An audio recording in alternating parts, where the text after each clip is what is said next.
Hello and welcome to MansfieldMTG. Today we're going to be taking a look at a standard Elves list. The list is basically a blue-green build with a splash of red, which we're going to be talking about a little bit later. The deck is pretty straightforward. You're just going to want to load the field with lots of elves and creatures, produce copious amounts of mana, draw lots of cards, and then gank your opponent to death. Okay, so let's dive in. The first 2 or 3 turns are going to be devoted to 2 things: dropping dorks and drawing cards. Your dorks, your first couple turns are going to be this. So you have 2 of Atlas and Pilgrim got here. We've got the 4 of Elves, which are very critical to the deck, and the Gyre Sage. Those are your first 1, 2, 3 turn drops that you're going to be playing to bump up a little bit of mana, and really good cards: Elvish Visionary and Abundant Growth for the draw factor. The first couple turns to load your hand and give you a little bit of a advantage on your opponent. And then usually after the first 2 or 3 turns, if you get some of these to stick, you'll be able to move into your mid-range card, your Somberwald Sage, and your Elvish Archdruid. And basically what these do are make it capable for you to drop your huge bombs and your win cons down here. And let's talk about those now. We've got the ramp portion, and our first win con that I like to look at is the Master Biomancer and the Call of Kindred combo. I really like the Master Biomancer in this. I run it as a 2-of just because you don't really need 3 or 4 of it. I like the 2-of Master Biomancer and the 2-of Thrag Tusk just for a little bit of diversity. But the Master Biomancer, you're going to drop it probably around turn 4 or 5 after you have the Archdruid on the field or the Somberwald Sage or something.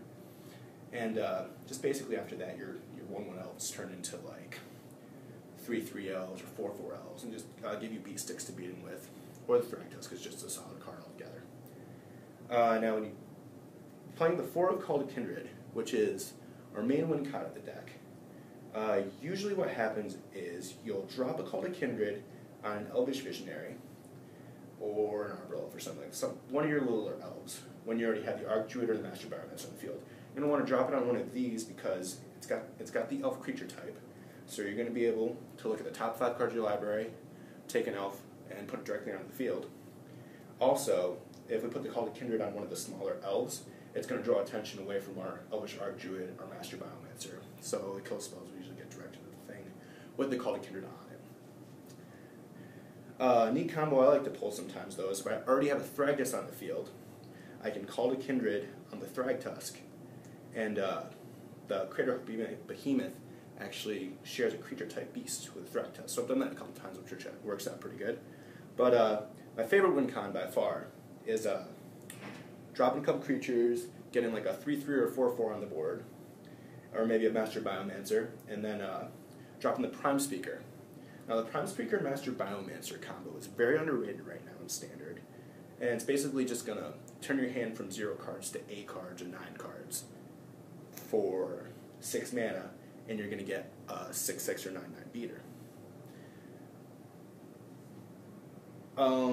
But what you're always going to want to work towards is the Crater Hoof Behemoth, which is just basically just, if you hoof, it's basically just a win. Another win con that I built in a little bit is if you can ping them a couple times with your dorks or something, and you get them down to like 13 or 14, you can usually pop off a Devil's Play with your Archdruids, or if you get the Gyre Sage up with the Master Biomancer, that's a good win con. So I just splashed the red in there for the Devil's Plays, just to elf ball a little bit, which just makes it a little more fun when you're playing in a tournament. And we've got the mana base down here. I'm only running 20 lands because that's all you need. You'll be able to ramp up easily with your dorks. I'm only splashing 3 red lands, 3 Rootbound Crags, because actually I always never had a problem getting my red specificity with the Abundant Growth in the deck. Alright, that's it. Hope you enjoyed the deck tech. There's going to be links to a couple games down in the doobly-doo. See you next time. MansfieldMTG.